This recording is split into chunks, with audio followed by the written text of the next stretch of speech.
Hello everyone and welcome back to EverlastCyber. In today's video, we'll be going through some practice questions and answers for the CISSP certification exam offered by the ISC2. The questions are going to cover the 8 domains in CISSP, where we have security and risk management, asset security, security operations, identity and access management, and the other domains. So without wasting further time, let's dive right in. Question 1. What is the term used to define where data is geographically stored in the cloud? A. Data privacy rights. B. Data sovereignty. C. Data warehouse. D. Data subject rights. Going through the options, data privacy rights refers to the rights that individuals have regarding how their personal data is collected, used, and protected. It basically focuses on the privacy aspects of data handling and access, but it does not address the geographical storage. Data sovereignty, on the other hand, is a concept that data is subject to the laws and regulations of the country in which it is physically stored. It is used to describe how data residency impacts legal and regulatory requirements depending on its location. Data warehouse is a centralized repository for storing large volumes of data from various sources. It is used for reporting and data analysis rather than defining the geographical data storage. Subject rights relates to the rights that individuals have over their personal data, such as the right to access, correct, or delete their information. It focuses on the rights of individuals rather than the geographical aspects of data storage. So with respect to the question that we have here, we'll be going with option B, data sovereignty. Data sovereignty describes how data residency impacts legal and regulatory requirements depending on its location. Question 2. In software development, which of the following entities normally signs the code to protect the code integrity? A. The organization developing the code. B. The quality control group. C. The developer. D. The data owner. For option A, the organization that develops the code often signs it to ensure its integrity and authenticity. The quality control group is just responsible for testing and ensuring the quality of the code, but they do not handle the signing of the code. The developer may write and test the code, but they do not sign the codes themselves, while the data owner is responsible for managing and protecting data, but it does not sign the code. With respect to the question, we'll be going with option A. The organization developing the code is responsible for signing the code, and this is done by using digital signatures or certificates that are issued by a trusted certificate authority. By signing the code, the organization can prove that the code has not been tampered with since it was signed and that it originated from a trusted source. Question 3. Alice runs a small online retail company. Many of her customers are from the United States. Currently, she accepts only blockchain-based payments, but she is considering the use of credit cards. After investigating payment card industry data security standard requirements, she decides that the cost of compliance would outweigh the additional revenue. Which of the following best describes this decision? A. Risk acceptance. B. Risk mitigation. C. Risk avoidance. D. Risk transfer. With respect to the question, if we go through it, Alice is choosing to accept the risk of not missing the PCI DSS requirements for the credit card payments, as the cost of compliance will outweigh the potential revenue benefits. So for this, the answer is option A. By not implementing the credit card payments, she is acknowledging and accepting the associated risk of not offering this payment option. Some people might say risk avoidance. However, risk avoidance involves taking steps to completely avoid the risk by not engaging in activities that would expose the organization to that risk. But that's not the case in this scenario. In this case, Alice is deciding not to implement the credit card payment in order to avoid the complexities and costs of PCI DSS compliance. Question 4. A corporation does not have a formal data destruction policy. During which phase of a criminal legal proceeding will this have the most impact? A. Sentencing. B. Trial. C. Discovery. D. Arraignment. Sentencing is a phase where the court determines the punishment for a defendant who has been found guilty, but it doesn't really have a direct impact with the data destruction policy. During the trial, evidence is presented and arguments are made by both the prosecution and the defense. While the absence of a data destruction policy might indirectly affect the trial if it leads to disputes over the availability or integrity of evidence, it is not the phase where the absence of such a policy would have the most immediate impact. The discovery phase is a pre-trial phase where both parties exchange information and evidence. So in this case, the absence of a formal data destruction policy would have the most impact here because it could lead to difficulties in producing the requested documents and electronic records. Arraignment is an early phase in a criminal proceeding where the defendant is formally charged and enters a plea. With respect to the scenario, the stage where a corporation which doesn't have a formal data destruction policy would have the most impact is in option C, the discovery phase. This might lead to incomplete or missing evidence, and it can potentially lead to legal consequences like sanctions or adverse inferences. Question 5. The business impact analysis should consider all the following except A. Impact assessments. B. Industry standards. C. Recovery requirements. D. Risk assessments. Impact assessment is a crucial part of the business impact analysis because it involves evaluating the potential consequences of disruptions to business operations. Now, the impact assessment identifies the critical business functions and quantifies the financial, operational, and reputational effects of disruption. For option B, industry standards, the business impact analysis focuses on understanding the impacts of disruptions to business operations, identifying risks, and assessing recovery requirements. While it is important for the overall business operation, it is not the primary focus of the process itself. Recovery requirements defines what is necessary to recover from a disruption, while risk assessment is considered a separate process. However, it is still closely related to the business impact analysis. With respect to this, the only option that the business impact analysis should not consider, based on the question we have, is option B, the industry standards. The industry standard is not the primary focus of the business impact analysis itself. It focuses more on impact assessments, recovery requirements, and risk assessments. These are important for the overall business operation. Question 6. Which technique helps system designers consider potential security concerns of their systems and applications? A. Threat modeling. B. Manual inspections and reviews. C. Source code review. D. Penetration testing. Threat modeling involves identifying and assessing potential threats and vulnerabilities in a system during the design phase, and it allows the designers to address security concerns early on in the development process. Manual inspections and reviews involves manually examining the system designs, documentation, and code in order to identify the potential security issues. Source code review is a process of systematically examining the source code to identify vulnerabilities, bugs, and compliance with security best practices. While penetration testing involves the simulation of attacks on a system in order to identify the vulnerabilities that could be exploited by the attackers.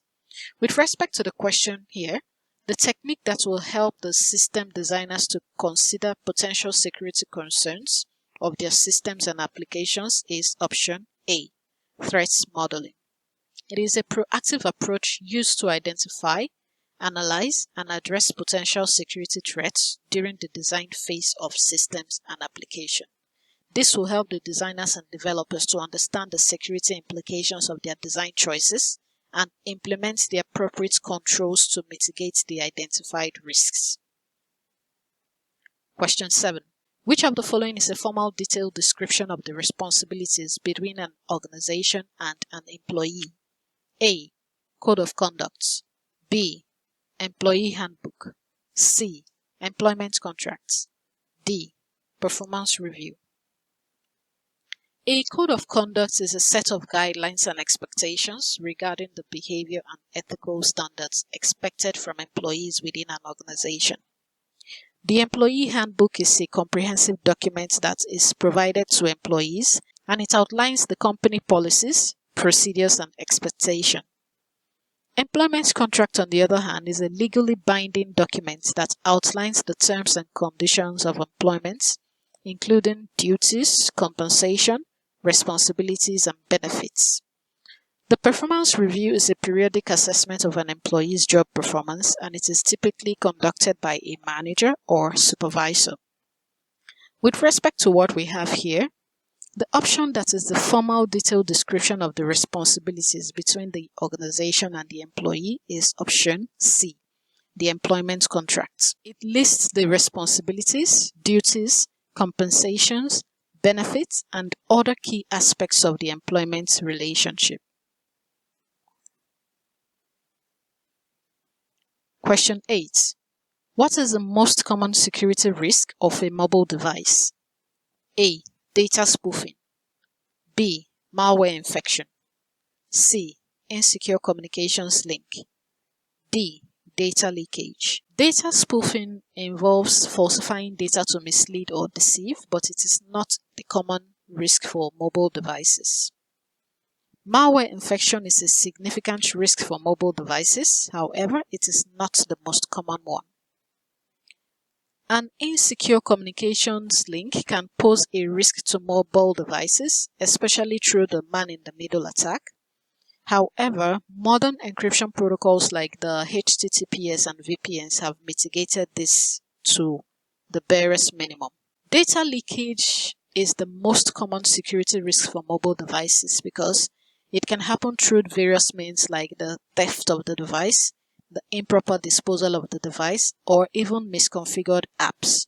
So with respect to the question here, the most common security risk is option D, data leakage. Mobile devices are often used to store and access personal and sensitive data, and this makes them highly susceptible to data leakage incidents. Question 9.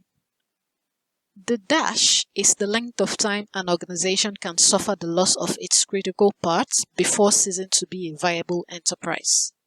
A. Recovery time objective. B. Recovery point objective. C. Maximum allowable downtime. D. Annual loss expectancy. The RTO or recovery time objective is the maximum acceptable amount of time that a system, application, or function can be down for after a failure before it must be restored to avoid unacceptable consequences. The recovery point objective is the maximum acceptable amount of data loss measured in time. The maximum allowable downtime is the total time that an organization's key processes can be inoperative before severe and potentially irreparable harm occurs to the business. The annual loss expectancy is a risk management metric that estimates the expected monetary loss for an asset due to a risk over a 1-year period. So, in this case, we are going with option C. The maximum allowable downtime is the length of time an organization can suffer the loss of its critical parts before it ceases to be a viable enterprise. Question 10. What is the best way to restrict access to a file system on computing systems? A. Use least privilege at each level to restrict access. B. Restrict access to all users. C. Allow a user group to restrict access. D. Use a third-party tool to restrict access. Going through the options, the best way to restrict access to a file system on computing systems will be option A, the use of least privilege at each level to restrict access. This approach will ensure that the individuals and applications only have the permissions they need, and it will reduce the risk of unauthorized access or misuse. So it helps to minimize the potential security breaches by limiting access to sensitive information, thereby improving overall security posture. Question 11. Which of the following entities is the individual human associated with a particular set of personally identifiable information? A.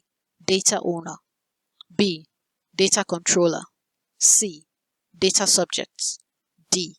Data custodian. A data owner is the organization or entity that holds the rights to the data and is responsible for managing and protecting it. The data controller is responsible for determining the purposes and means of processing personal data. The data subject is the individual to whom the personal data belongs, while the data custodian is responsible for the safe storage, maintenance, and protection of data. So for this question, we'll be going with option C, the data subjects. This refers to the person whose personally identifiable information is being collected, processed, or stored.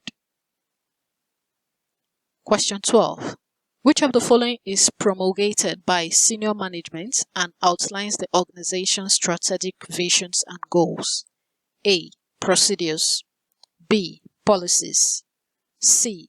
Code of ethics. D. Employee handbook. Procedures are detailed step-by-step instructions on how to perform specific tasks within the organization. Policies are formal guidelines established by senior management that provide direction and principles for decision-making within the organization. The Code of Conduct outlines the ethical principles and standards that guides behavior and decision-making within the organization, while the Employee Handbook provides information on company policies, procedures, benefits, and expectations for employees. So with respect to the options here, the document that is promulgated by senior management and outlines the organization's strategic visions and goals is option B, the policies. They outline the organization's strategic visions, goals, and overall framework for governance and compliance. Question 13. Dumpster diving is a technique used in which stage of penetration testing methodology? A. Attack. B. Reporting. C. Planning. D. Discovery. Option A involves actively exploiting vulnerabilities to gain unauthorized access or control over a system. Option B involves obtaining findings from the penetration tests, which are then documented and communicated to stakeholders. Option C involves setting objectives, defining scope, and preparing for the penetration test. While option D, also known as reconnaissance, involves gathering information about the target system or organization. So in this case, dumpster diving is a case where bad actors go to the bins of organizations to, pick up the trash that is there. And if data is not well discarded, these bad actors will be able to obtain information about the company and use that to attack them. So with respect to the question, option D is the stage of penetration testing where information is gathered about the target system or organization. Question 14. According to the ISC2 ethics policy, complaints must be submitted A. Within 1 year of the accused infraction. B. Orally. C. In writing. D. Anonymously. For this, we'll be going with option C. The ISC2 ethics policy specifies that complaints must be submitted in writing to ensure a formal and documented process for handling ethical issues. Question 15.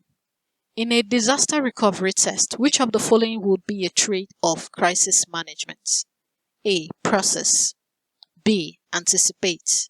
C. Strategic. D. Wide focus. Going through the options, process involves the structured steps and procedures followed during a disaster recovery test. While it is important for disaster recovery, it is not specific to crisis management. Option B, anticipation involves preparing for potential issues before they occur, and this is a key aspect of overall risk management and planning. However, it does not define the trait of crisis management during a disaster recovery test.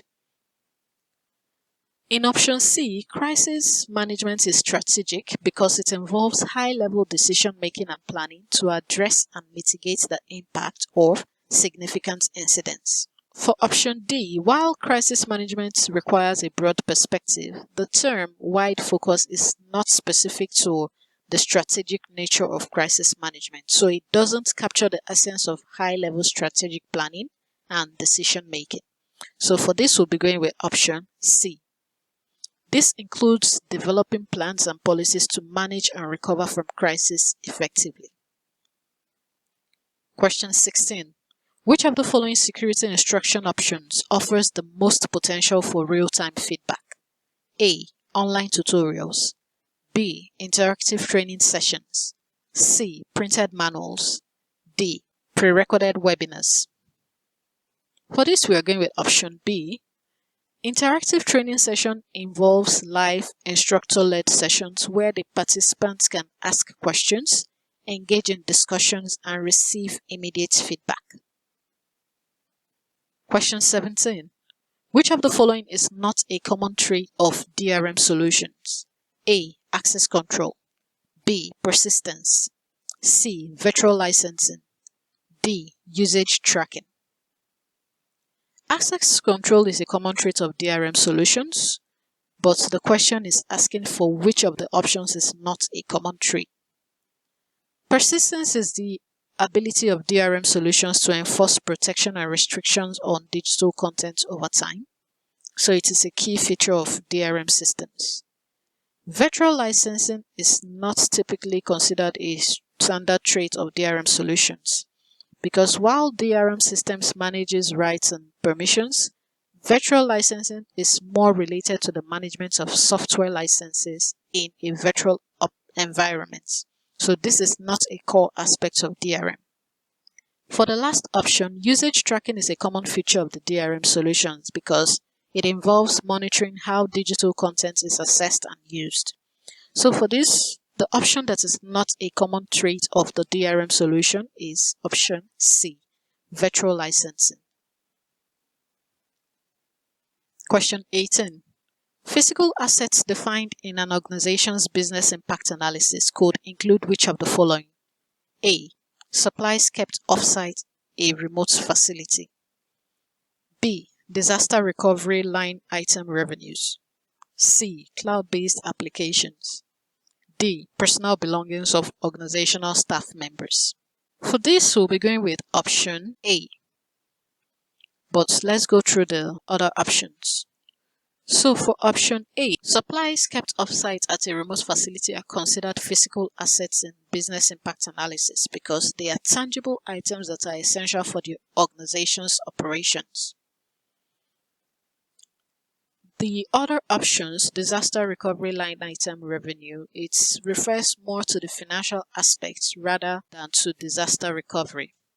Cloud-based applications are virtual, so they are not physical assets, while the personal belongings of staff members are not physical assets in the context of business impact analysis. So that's why we're going with option A.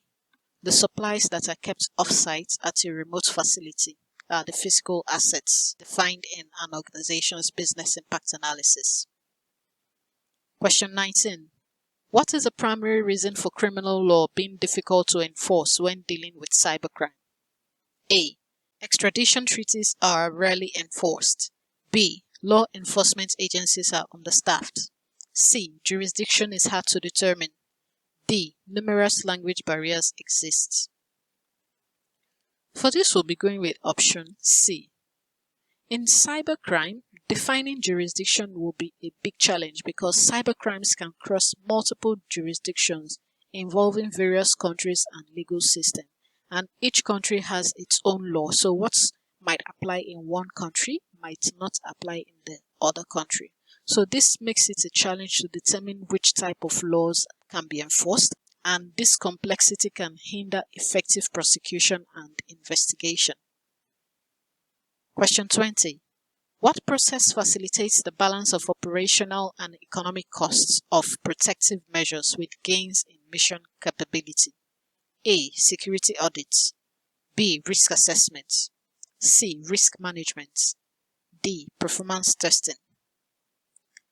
A security audit involves evaluating and reviewing an organization's security policies, practices, and controls. And while it assesses the effectiveness of security measures, it does not focus on balancing costs with mission capabilities. Risk assessment involves identifying and evaluating risks to an organization's assets and operations, but it does not by itself balance the cost of protective measures with gains in mission capability. Risk management is the comprehensive process of identifying, assessing, and prioritizing risks.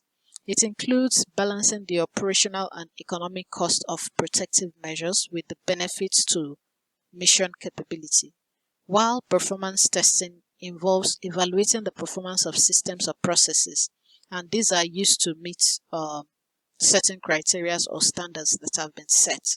So with respect to the question, the option that facilitates the balance of operational and economic cost of protective measures with gains in mission capability is option C, risk management.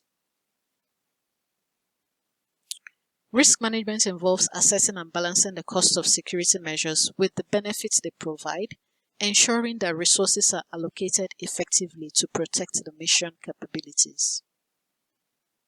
Question 21.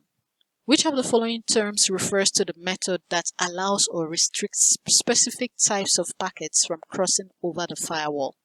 A. Hacking. B. Packet filtering. C. Web caching. D. Spoofing. For this, we'll be going with option B. Packet filtering is a technique that is used by firewalls to control network traffic, and it involves examining the packets of data and allowing or blocking them based on predefined rules like IP addresses, ports, and protocols. This method is very important for controlling which type of packets can pass through the firewalls. Question 22. Within a large organization, what business unit is best positioned to initiate provisioning and deprovisioning of user accounts? A. Training department. B. Internal audits. C. Human resources. D. Information technology. The training department focuses on employee development and training programs, but they are not responsible for provisioning or deprovisioning user accounts. Internal audit evaluates and improves the effectiveness of risk management, control, and governance processes. The HR department handles employee recruitment, onboarding, and offboarding. However, it is the IT department in option D that is responsible for the technical aspects of managing user accounts, and this involves provisioning and deprovisioning the accounts, that is, creating the accounts and removing the accounts. So they handle the implementation of access controls and ensures that user accounts are set up and removed according to organizational policies and security requirements. Question 23. Which of the following is the primary purpose of installing a mantrap within a facility? A. Prevent piggybacking. B. Control airflow. C. Control traffic. D. Prevent rapid movements. A mantrap door is designed to control access by ensuring that only one person can enter and exit at a time. So looking at the options we have here, it's likely option A. The mantrap will prevent piggybacking because it will prevent the unauthorized individuals from following unauthorized personnel into secure areas. And it does this by ensuring that only one person can enter the mantrap at a time. Question 24. Which service management process best helps information technology organizations with reducing costs, mitigating risk and improving customer service? A. Kanban. B. Lean Six Sigma. C. Information Technology Service Management. D. Information Technology Infrastructure Library. Kanban is a visual workflow management method that is used to improve efficiency and productivity in various processes. It can help with managing tasks and projects, but it is not focused on IT service management, where it can reduce costs or mitigate risks. The Lean Six Sigma is a methodology that combines lean manufacturing principles and Six Sigma techniques in order to improve process efficiency, reduce waste, and enhance quality. It is not specifically tailored to IT service management alone, so we can't really go with this. The Information Technology Service Management is a set of practices and processes that have been designed to deliver IT services effectively and efficiently, while the Information Technology Infrastructure Library is a framework for IT service management that provides best practices for managing IT services. It is a key component of the Information Technology Service Management. So for this, we'll be going with option C, Information Technology Service Management. It focuses on aligning IT services with the needs of the organization and its customers, and this includes reducing costs, managing risk, and improving customer service. Question 25. Which of the following encryption technologies can function as a stream cipher? A. Cipher blockchaining CBC with error propagation. B. Cipher feedback. C. Electronic codebook. D. Feistel cipher. The CBC is a block cipher mode of operation that chains together blocks of cipher texts to improve security. It is not a stream cipher, but rather it is a method that is used with block ciphers to enhance their functionality. The cipher feedback is a mode of operation for block ciphers that allows them to function as a stream cipher. The electronic codebook is a block cipher mode of operation where each block of plaintext is encrypted independently. This is not a stream cipher, and it is actually less secure due to the lack of chaining between the blocks. The Feistel cipher is a design structure used in many block ciphers like the data encryption standard. However, it is not a stream cipher. It is a method that is used in the block cipher algorithms. So with respect to the question, the encryption technology that can function as a stream cipher is option B, the cipher feedback. It encrypts small segments of plain text, and it uses the previous ciphertext as input for the next encryption. So it effectively turns a block cipher into a stream cipher. This brings us to the end of the question and answer video for the CISSP certification exam. Don't forget to like, comment and share, and also hit the subscribe button so you don't miss out on any of our informative videos. Thank you for watching this video, and I'll see you in the next one.